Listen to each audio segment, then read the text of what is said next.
할렐루야. 아멘. 오늘도 아마 이렇게 예배 드리시는 모든 분들에게 그 가정에 하나님의 축복이 임하시기를 축원합니다. 아멘. 옆에 분들과 인사 나누시겠습니다. 가난한 자에게 복음을 전합시다. 가난한 자에게 복음을 전합시다.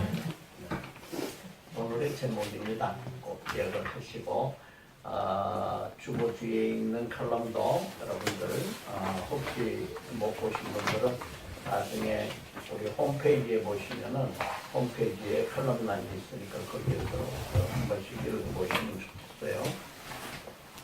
오늘 누가복음 4장 말씀을 중심으로 해서 여러분들에게 말씀을 전하는데 예수님께서 그 사단의 그 시험을 받으시고 승리하신 후에 성령의 권능으로 사역하시면서 복음을 전파하시는 주님의 복음 사역 공생애의 시작을 누가복음은 이렇게 기록하고 있습니다.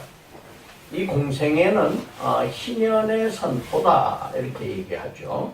우리가 레위기 25장에 지금 읽은 그 말씀이 안식년이 7번이 지나가면은 49년 77, 49 옛날에는 구구단이 아마 없었을 텐데 그렇죠? 옛날 예수님 시대에 구구단이 있었을까요? 3359, 4446 이렇게 외웠을까요?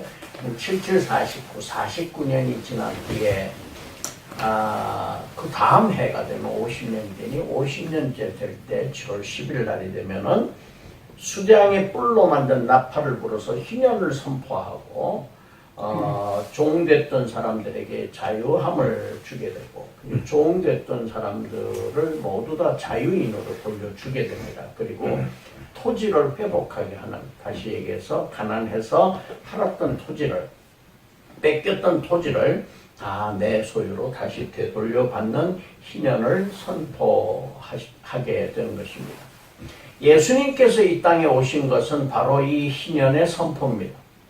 종되었던 우리, 죄의 종이 되었던 우리를 자유함을 주시고 또 우리의 모든 것을 다 하나님께 영광 돌리는 것으로 구속의 속죄의 상징으로 희년을 선포하시는 예수님의 모습을 나타내고 있는 것입니다. 그래서 우리는 구약 성경을 읽을 때도 항상 이건 구약의 한 스토리로 끝나는 것이 아니라 이 구약은 신약의 예수님과의 관계, 우리의 구속 사역, 하나님께서 우리 인류를 구원하시는 그런 역사와 연결된 그런 관점에서 항상 우리가 보는 것이 중요하다고 말씀을 드렸어요. 오늘의 말씀은 먼저 성령의 권능으로 구속 사역을 하시는 주님의 모습을 우리가 한번 살펴보고 그 다음에 나사렛 동네에서 배척받으시는 주님, 그리고 우리를 택하고 부르신 하나님의 은혜와 또 우리를 구원하시는 주님의 사랑, 이란 세 가지 말씀으로 나누어서 살펴보도록 하겠습니다. 첫 번째, 주님은 사단을 이기신 후에 성령이 충만하셔서 하나님의 구속사역을 시작하셨다고 했는데, 하나님의 구속사역은 성령의 충만함이 없이는 불가능한 사역인 것입니다. 우리가 지식으로 하나님의 구속사역을 할 수 있는 것도 아니고 물질로 할 수 있는 것도 아니고, 하나님의 구속사역은 오직 성령님이 함께 하셔야 된다. 이런 것입니다. 사도행전 1장 8절 말씀에 오직 성령이 너희에게 임하시면 너희가 권능을 받고 예루살렘과 온 유대와 사마리와 땅끝까지 이르러 내 증인이 되리라. 중요한 것은 성령이 너희에게 임하시면, 이 구속사역의 전파, 복음의 전파는 성령이 임하지 않고는 불가능하다는 것을 분명하게 말씀하고 있습니다. 또 성령을 받은 사람들은 견딜 수 없는 이 사랑의 감격 때문에 이 복음을 전하지 않을 수 없는 그러한 사람이 되었다, 이런 얘기입니다. 오순절에 마가의 다락방에서 성령의 세례를 받은 후에 많은 사람들이 11제자가 모두 다 세례 요한을 제외하고는, 세례 요한이 아니라 요한, 사도 요한을 제외하고는 모두가 다 순교할 때까지 복음 전하는 임무를 수행하였고, 또 베드로가 설교할 때 3,000명, 5,000명 많은 사람들이 한꺼번에 회심하고 회개하고 그리스도를 믿는 이러한 역사가 일어났던 것입니다. 이것은 인간의 지식을 가지고 한 거 아닙니다. 베드로는 아는 지식도 없었습니다. 가방끈이 굉장히 짧으신 분이에요. 그런데도 불구하고 베드로의 그 성령의 힘, 베드로에게 임했던 성령의 힘으로 많은 사람들이 변화받는 이러한 역사를 말씀하고 있는 것입니다. 요한복음 14장 26절에 보면 성령이 모든 것을 가르치신다. 우리가 하나님의 말씀이 잘 이해가 안 된다. 하나님의 말씀을 이해할 수가 없다. 나의 마음에 뜨거움이 없다. 하나님의 말씀을 읽어도 아무것도 느끼지 못한다라고 하는 것은 성령님이 임하시지 않았기 때문이다 라고 하는 겁니다. 요한복음 16장 13절 말씀에 성령이 우리를 진리 가운데로 인도하실 것이다. 하나님의 말씀이 진리라는 사실을 깨닫지 못하는 것은 성령이 임하지 않았기 때문이다 라고 하는 것입니다. 요한복음 6장 44절 말씀에 나를 보내신 아버지께서 이끌지 아니하면 아무라도 내게 올 수 없으니, 하나님의 보내시는 성령이 함께하지 않으면 그 사람은 변화되지 않는다라고 하는 것입니다.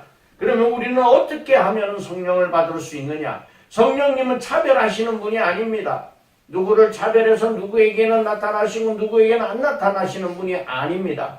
인종도 필요 없습니다. 북이 높고 낮음도 필요 없습니다. 모든 분에게 성령님은 역사하신다. 그렇기 때문에 우리는 우리의 마음을 열고 오시옵소서, 성령님 나에게 오시옵소서라고 할 때 성령님은 우리에게 뜨거움을 주신다라고 하는 것입니다. 성령님이 우리에게 오시는 것은 우리로 하여금 무슨 은사를 가지고 무슨 어마어마한 다른 이적을 행하고 그래서 영광을 받고 자기의 그 명예를 높이고 이런 것 때문에 오시는 것이 아니라, 성령님이 우리에게 오시는 것은 바로 우리에게 그리스도의 복음을 전하라고 하는 그 사명을 감당할 수 있는 능력을 주시기 위함이다라고 하는 것입니다. 그리고 하나님을 영화롭게 하기 위해서, 예수 그리스도를 영화롭게 하기 위해서 오셨다라고 하는 것입니다. 우리 개인이 변화되고 거듭나는, 소위 말해서 그리스도인으로 인쳐지는 이러한 역사, 이것도 역시 우리에게 사명을 감당하도록 하시기 위해서 우리를 인치시고 우리에게 변화를 주신다라고 하는 것입니다. 주님께서는 사역을 시작하시면서 성령이 충만하셨다 그랬는데, 성령이 충만하셨기 때문에 말씀에 순종하셨던 것입니다. 하나님의 말씀에 순종했던 것입니다. 하늘의 높은 보좌를 내려놓으시고 이 땅에 오셔서 우리를 위해서 십자가의 고난을 몸소 당하셨다라고 하는 것입니다. 죽기까지 순종하셨다라고 하는 것입니다.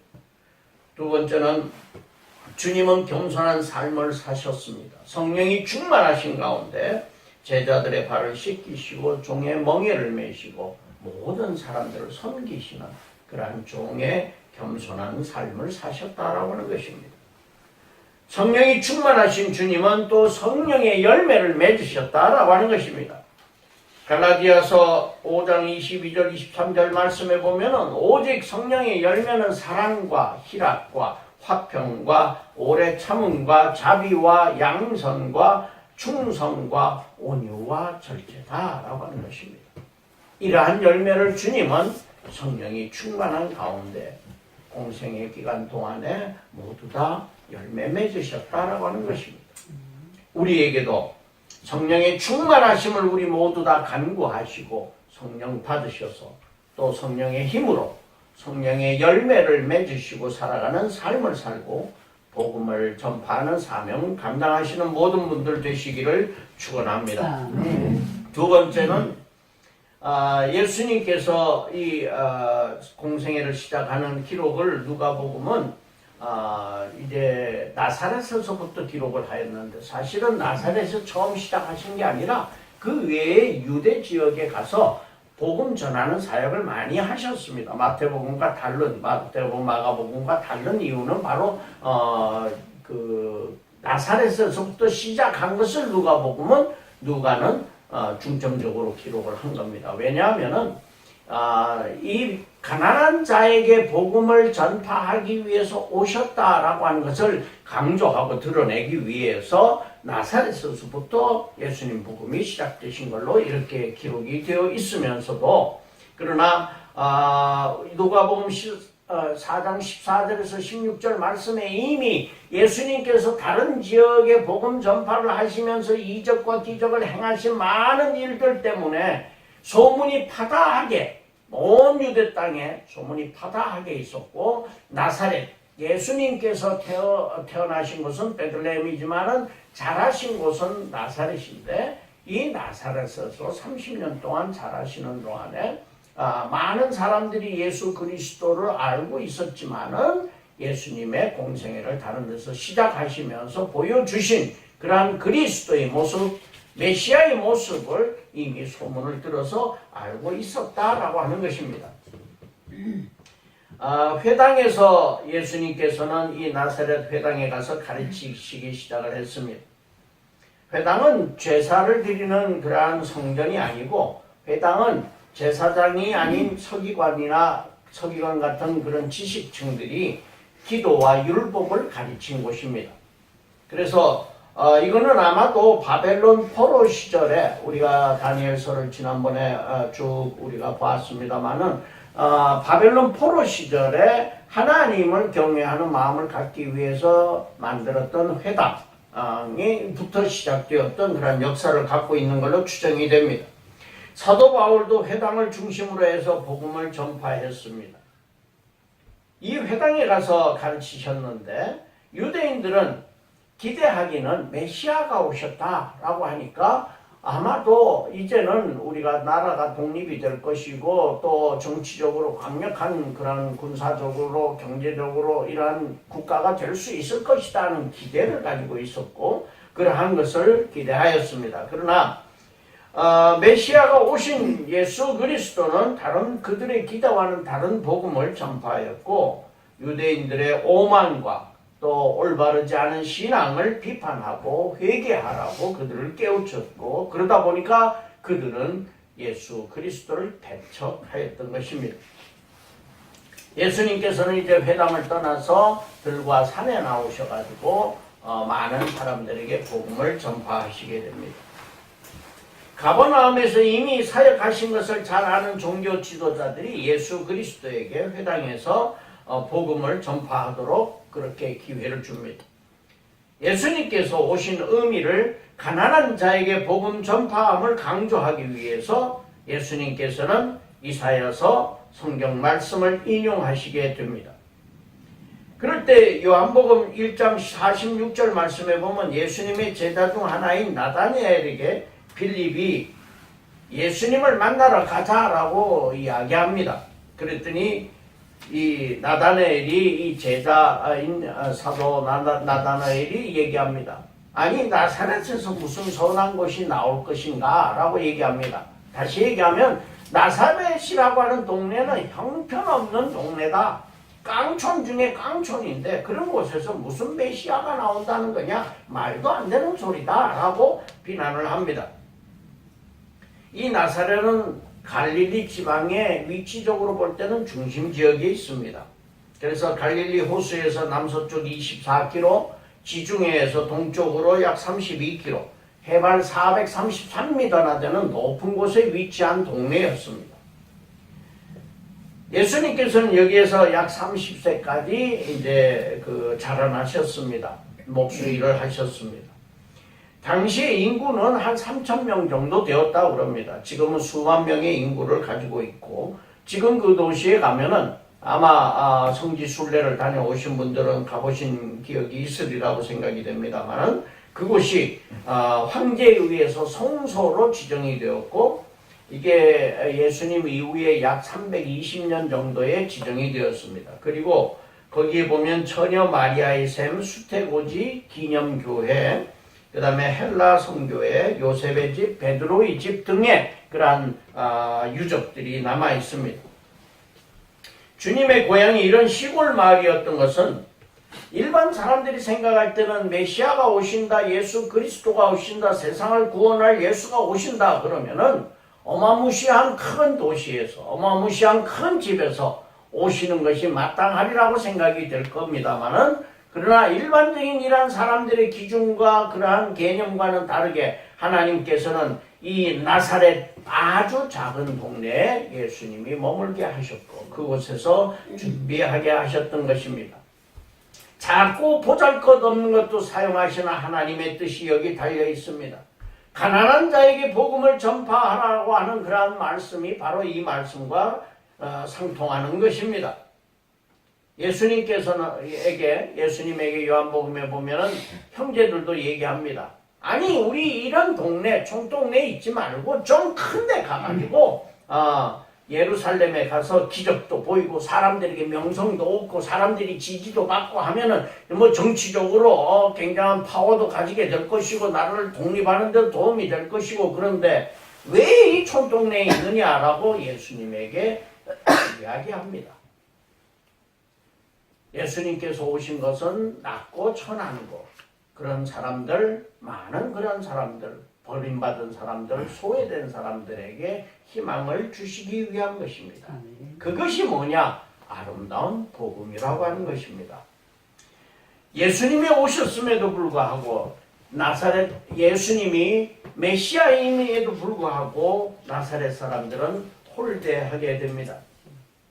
예수님의 사역은 처음부터 배척과 핍박을 받는 사역으로 시작이 됩니다.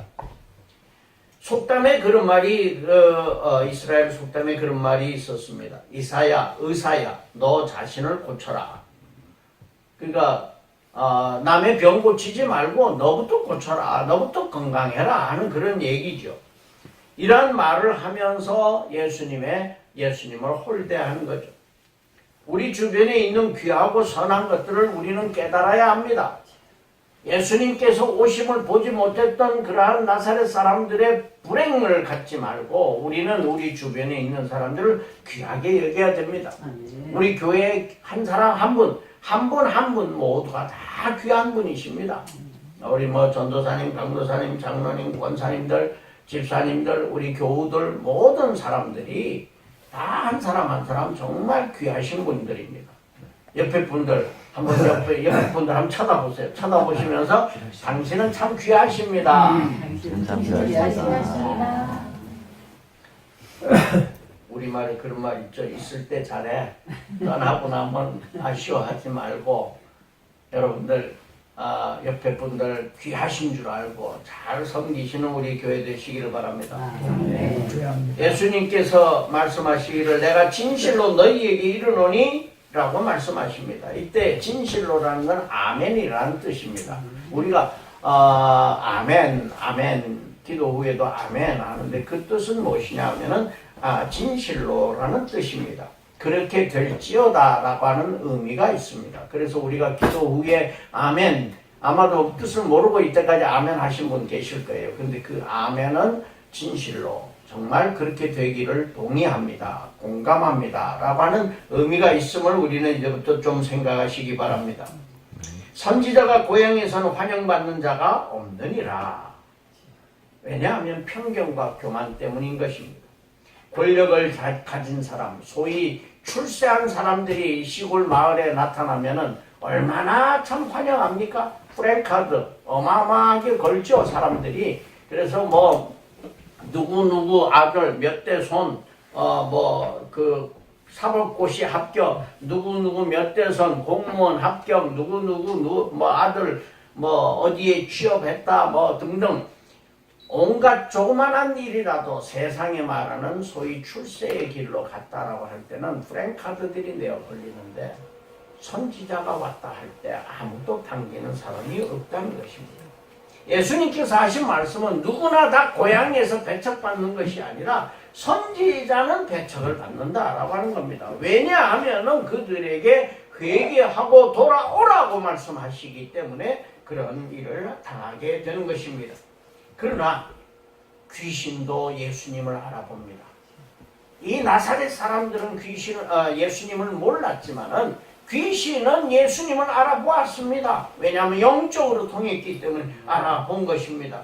귀신의 우두머리가 사단인데 그 귀신은 범죄 후에 천상에서 쫓겨난 사람들입니다. 천국에서 쫓겨난 사람들입니다. 이들이 이렇게 얘기합니다. 우리를 멸하러 왔나이까?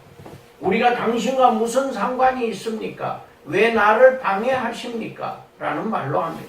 그러면서 하나님의 거룩한 자이십니다.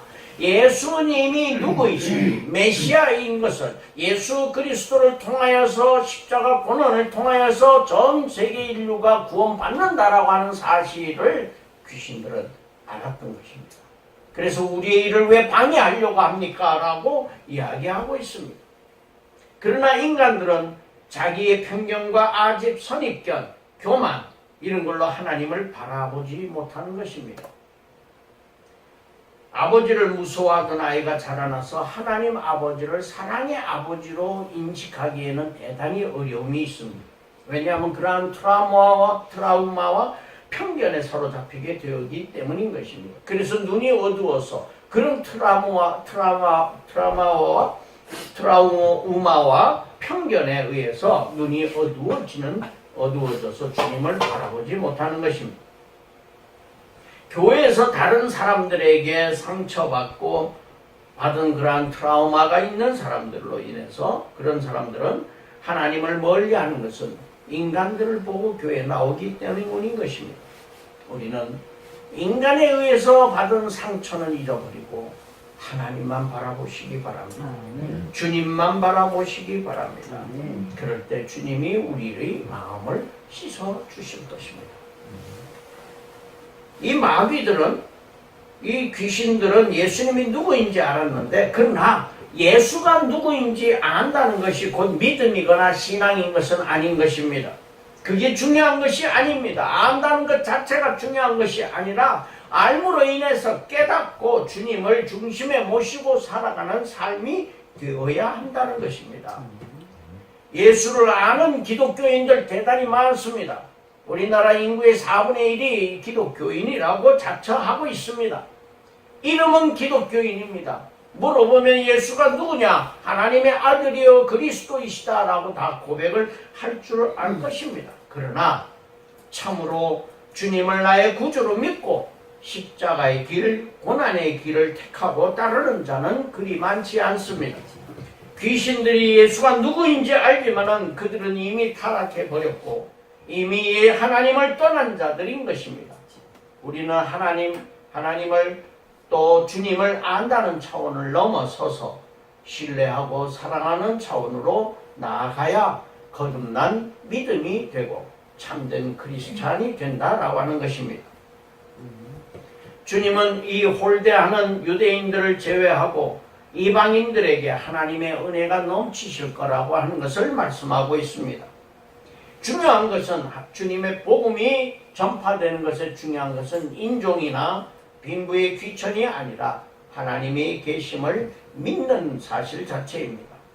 그래서 예수님께서 말씀하신 것 가운데 엘리야와 엘리사 두 개의 이야기를 들고 있습니다.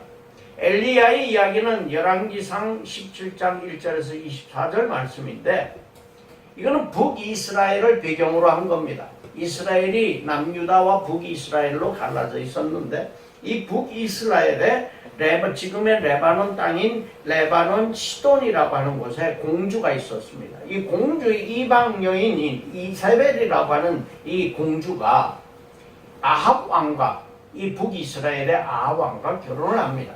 근데 이 시돈 땅의 공주 이세벨은 우상을 섬기던 사람입니다. 레즈비안이었습니다. 그 우상은 아스타롯이라고 하는 그런 우상을 섬기는 그 땅이었고 그런 사람들이었습니다. 그리고 바알 우상도 섬기고 있었습니다.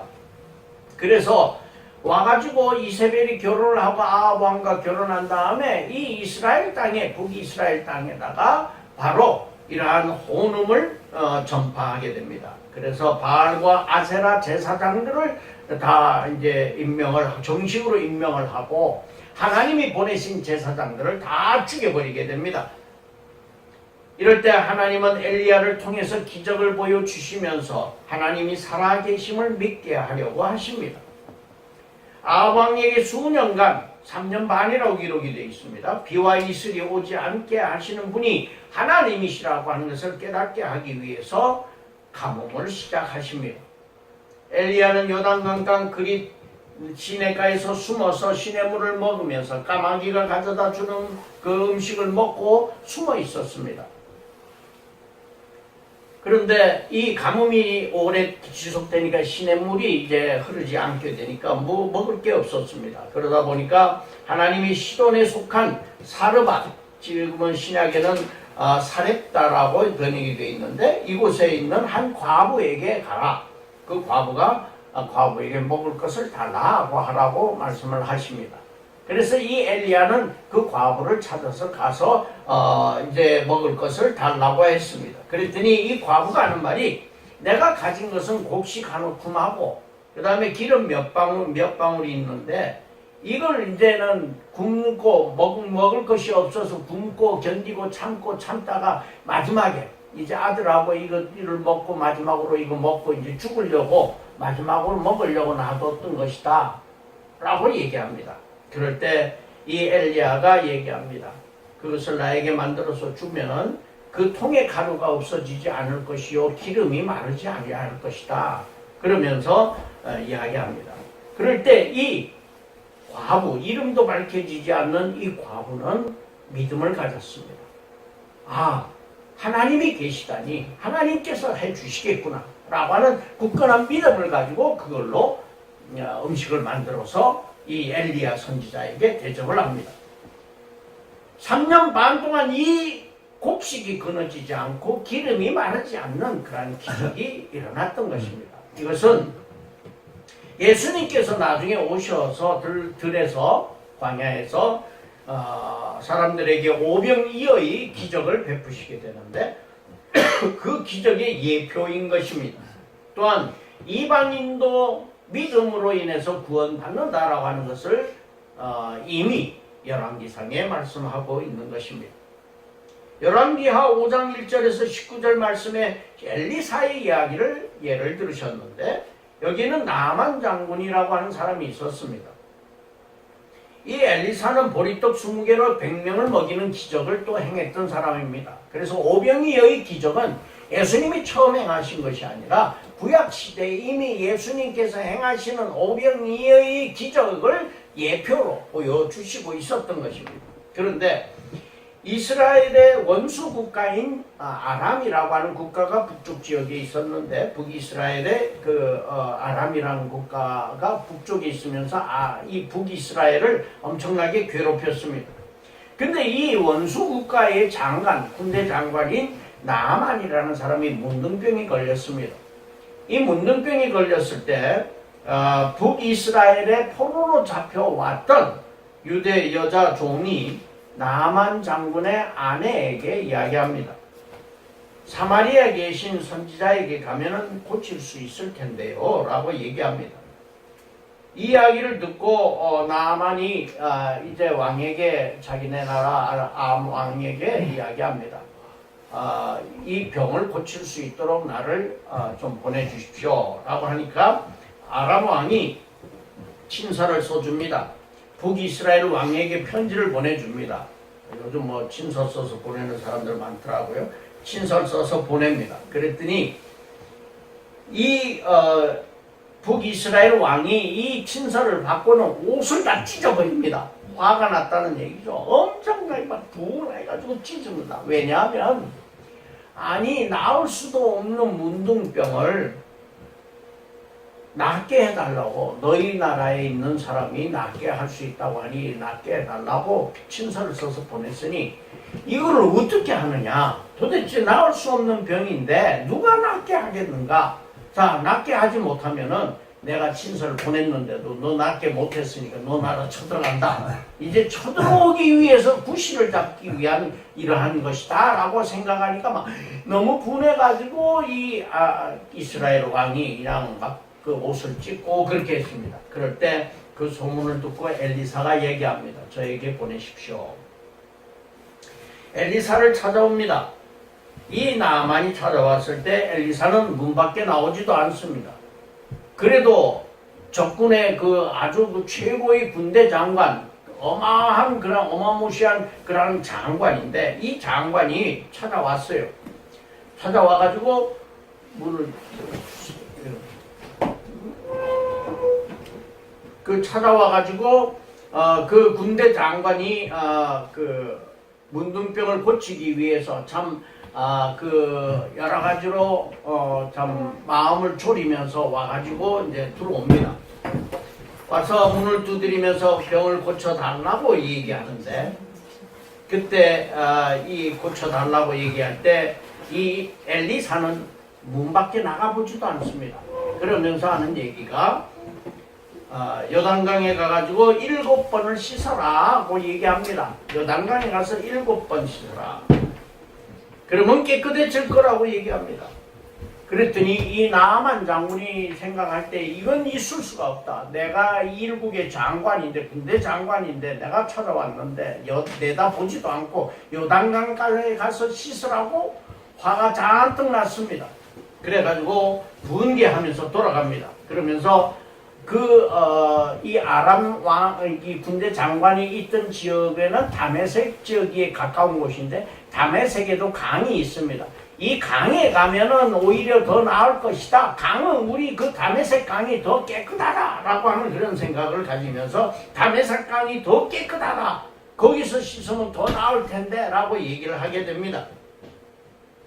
그랬더니 그 신하와 여종이 얘기합니다. 아니, 다른 큰 일도 아니고 요단강가에 가서 그 씻으면 된다고 하는데 뭐 그렇게 어렵습니까? 그냥 참고 그 요단강가에서 씻으십시오 라고 얘기합니다. 문둥병이 낫는다는데 뭘 못하겠습니까? 라고 권유하게 되자, 그래도 나만 장군은 합리적인 사람이라 그 신하들의 권유를 또 듣습니다. 그래가지고 요단강가에 가서 씻습니다.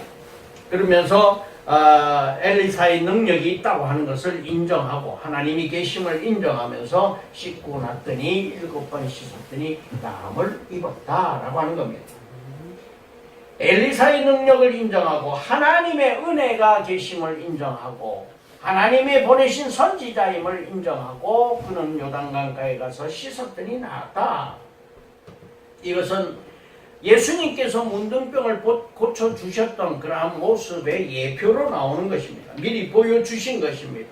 이방인인 나아만 장군도 하나님의 은혜가 임하여 문둥병을 고침을 받는데, 그는 하나님이 포로로 잡혀온 여자 종을 통해서 구원받는 모습을 보여주시는 것입니다. 하나님이 포로로 잡혀온 여종을 통해서 나만 장군을 변화시키는 이러한 모습입니다. 다시 얘기해서 이방인도, 유대인이 아닌 이방인도 얼마든지 세계 모든 사람들은 이 하나님의 은혜로 구원받을 수 있다는 것을 보여주고 있는 것입니다. 회당의 유대인들은 자신들이 아브라함의 자손으로서 구원을 보장받고 있다고 생각을 하고 있었고 믿고 있었습니다.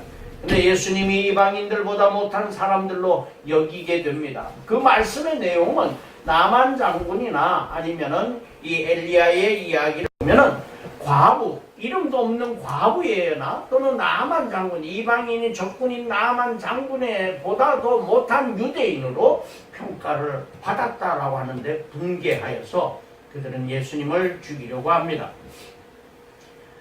유대인들이 선택된 민족이고 하나님이 보호하시는 사람들이라고 스스로 믿으면서 교만과 위선과 하나님을 멀리하고 우상을 숭배하는 자들이면서도 자기들만 구원이 보장된 사람으로 여겼던 유대인들의 오만함인 것입니다.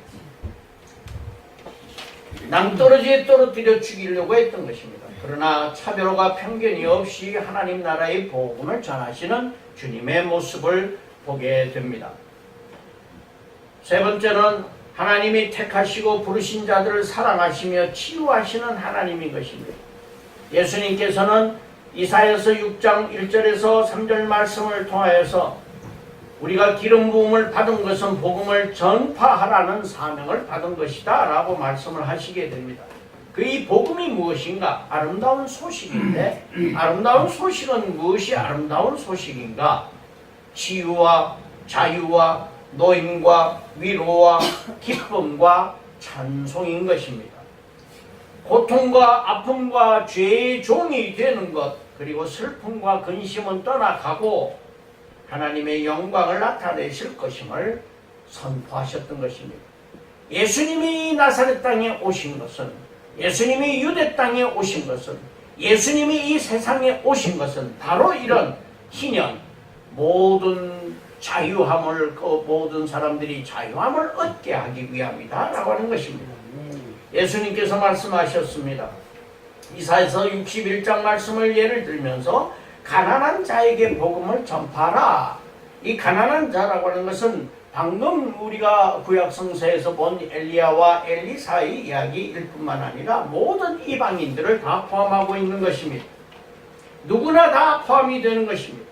하나님의 자비와 긍휼을 얻기 위해 마음이 열린 사람들은 다 포함이 되는 것입니다. 이 가난한 사람이라고 하는 건 물질적 가난함을 의미하는 것은 아닙니다. 물론 물질적 가난도 포함이 됩니다만은, 그러나 중요한 것은 영혼이 가난해야 된다. 우리 영어 성경에 보면은 험불이라고 얘기하고 있습니다. 험불해야 된다. 겸손해야 된다. 자기를 낮추어야 된다. 종의 마음을 가져야 된다. 자기의 욕망을 버려야 된다라고 하는 것입니다. 그랬을 때 바로 가난한 사람이고, 그들에게 열린 준비가 된, 마음의 준비가 된 들에게 복음을 전파하시게 된다라고 하는 것입니다. 두 번째는 포로된 자에게 자유함을 주신다라고 했습니다. 이것은 바벨론에 잡혀갔던 이스라엘 백성들이 돌아오게 된다라고 하는 것을 예표하고 계시면서 죄의 포로된 자를 의미하고 있습니다. 죄의 종노릇하는 자, 죄에서 자유함을 입지 못하는 자들을 의미하고 있습니다. 그들에게 자유함을 준다라고 하는 것입니다. 사단의 포로가 되었을 때 자유의지가 상실되는 것입니다. 하나님을 떠나가게 되는 것입니다. 멀어지게 되는 것입니다. 그렇기 때문에 이 포로된 자, 사단에게 포로된 자, 죄에게 포로된 자들을 자유함을 주신다라고 하는 겁니다. 또한 눈먼 자에게 다시 보게 함을 말씀하고 계십니다. 욕망으로 눈이 멀어버립니다. 인간들은 편견으로 눈이 멉니다. 선입견으로 눈이 멀게 됩니다. 욕망에 갇혀 버리게 된 것입니다. 육적으로나 영적으로 눈이 멀어진다라고 하는 것입니다. 이들에게 눈을 뜨고 하나님을 바라볼 수 있는, 예수 그리스도를 바라볼 수 있는, 십자가를 바라볼 수 있는 눈을 뜨게 하시는 그러한 주님이시다라고 하는 겁니다. 네 번째는 눌린 자를 자유롭게 하신다라고 하는 겁니다. 이 눌린 자라고 하는 것은 외부적 힘에 의해서 눌린 사람입니다. 마음이 상한 사람, 다른 사람들에게 상처 입은 사람, 트라우마로 고민하는 사람, 힘들어하는 사람, 남과 비교해서 열등의식에 사로잡힌 자들에게 자유함을 주시는 분이 예수 그리스도다라고 하는 겁니다. 무엇을 통해서? 은혜의 해를 통해서. 이 은혜의 해라고 하는 것은 바로 희년을 의미하고 있으며, 이 희년은 모든 사람들이 해방되는 해를 의미하고 있습니다. 오늘 읽은 레위기의 말씀은 바로 이 희년의 의미고 예수 그리스도가 이 땅에 오신 의미다라고 하는 것을 우리는 기억해야 할 것입니다. 예수님께서는 이런 희년의 해방을 위한 사역을 통해서 예수님이 그리스도인 것을 증거하십니다.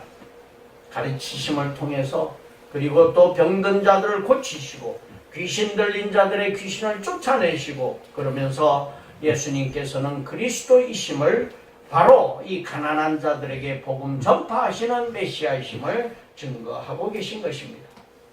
이것은 하나님의 사랑을 의미하고 있습니다. 하나님이 우리 온 인류, 우리 한 사람 한 사람을 다 사랑하시기 때문에 바로 이 희년의 선포, 예수 그리스도의 이 땅에 오심이 이루어졌던 것입니다. 우리는 이러한 주님이 우리를 택하시고 우리를 불러주심에 감사하고, 주님께서 우리를 구원하시기 위해서 십자가 고난을 당하신 것을 우리는 감사하고 찬양하며 따르는 십자가의 제자가 되기를 축원합니다. 기도하겠습니다. 희년을 선포하신 하나님 아버지, 예수 그리스도를 통해서 이 땅에 억눌리고 매인 자들을 풀고 해방시키기 위해서 이 땅에 오신 주님을 저희들은 기억합니다. 주님을 따르는 십자가의 고난의 삶을 살아가는 저희들이 되게 하여 주시옵소서. 예수님 이름으로 기도 올려옵나이다. 아멘.